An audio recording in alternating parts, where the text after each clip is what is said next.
you were parentified, you probably chose that career out of survival. You probably chose that job out of survival because you had to take whatever you could to make sure that you could get out of that house and stop being a co parent with your parent.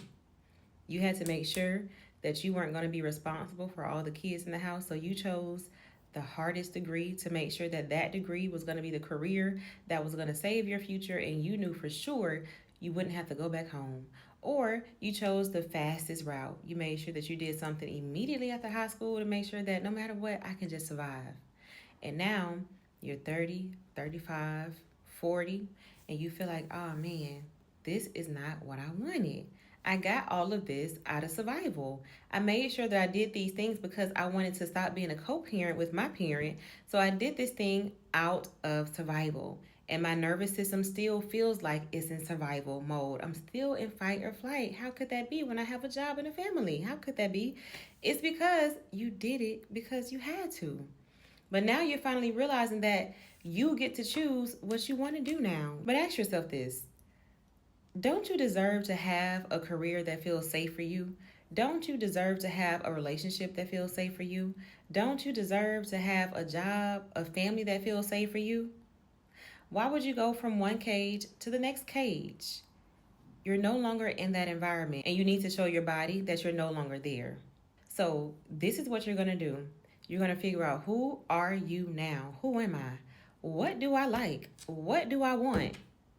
What do I even want to do? What do I even like to eat? What colors do I like all over again? You have to date yourself all over again to figure out, what is it that I like? What is it? Because I knew what I liked out of survival mode, but this relaxed version of me that I desire to be, I don't know her. I don't know who she is. I don't know who he is. So let me discover who that person is. And then from there, I can pursue something better that's going to be a better fit for my nervous system. Because right now, I only have this job because I had to survive. I don't even like it here. Remember in the movie Encanto when Mirabelle finally showed Isabel her reflection? And Isabel finally created a cactus instead of creating those beautiful flowers. And it was because she was finally faced with the truth. She was able to say, you know what, I don't even like that man. I don't want to marry him. But she didn't realize that she was only marrying him out of survival mode because her grandma was bullying everybody with gifts and she wanted them to do everything that she wanted them to do, but she did that out of survival. So she felt like she had to do it. Just like you feel like you had to get that job. You had to have that career for your survival.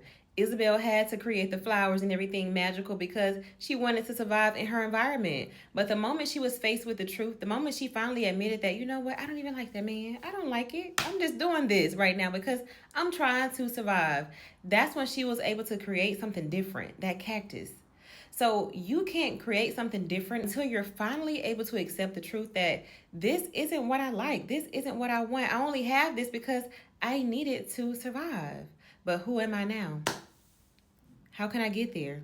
How can I discover who I am now? You have to be reborn again. You have to go through a death and figure out, who am I now? Come back alive, but who am I now? And this is exactly why I wrote the Rebirth Manual for people like you. Click the link in my bio to access a copy, and I'll see the new you soon, boo boo.